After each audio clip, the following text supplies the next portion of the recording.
Hello বন্ধুরা, আজকের ভিডিওটি হচ্ছে চা বাগানের অধিকাংশ মানুষের একটি জনপ্রিয় পছন্দের খাবার নিয়ে, যেটাকে চা বাগানের আঞ্চলিক ভাষায় পাত্তি চোখা বলা হয় বা সিলেটি গ্রাম্য ভাষায় পাত্তি ভর্তা বলা হয়। পাত্তি চোখা তৈরি করতে লাগে অল্প কিছু চা পাতা, যার কারণে আমি এবং আমার সাথে আমাদের এক ছোট ভাই শিবপ্রসাদ পাল চলে এলাম চায়ের বাগানে এবং তুলে নিলাম অল্প কিছু চা পাতা।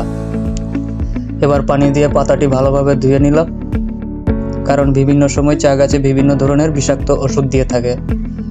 এবার একটু বেছে নিলাম যাতে করে চা পাতার শক্ত ডালগুলি না থাকে।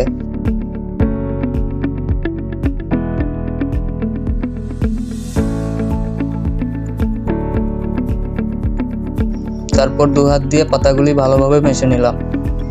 পরিমাণ মতো পেঁয়াজ কুচি, অল্প একটু রসুন, পরিমাণ মতো কাঁচামরিচ, নাগামরিচ হলে আরো ভালো হয়, সাথে পুদিনা পাতা এবং পরিমাণ মতো লবণ, সাথে দুটি সিদ্ধ আলু নিলাম। আলুটা ভালোভাবে মেশে নিলাম।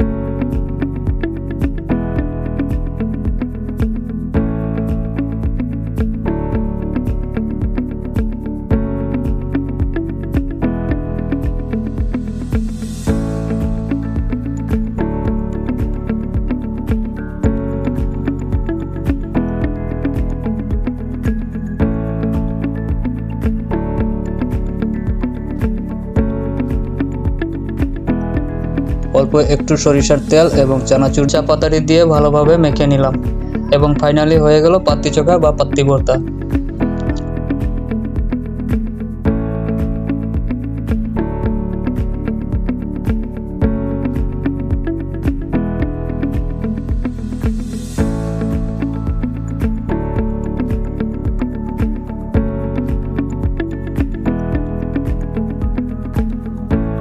এবং পাত্তি চোখার সাথে নিয়ে নিলাম পারফেক্ট খাবার, আটার রুটি। হয়ে গেল আমাদের চা শ্রমিকের একটি পছন্দের খাবার, যেটা দিয়ে বাগানের চা শ্রমিকরা চা বাগানের কাজে থাকা অবস্থায় দুপুরের লাঞ্চটি করে।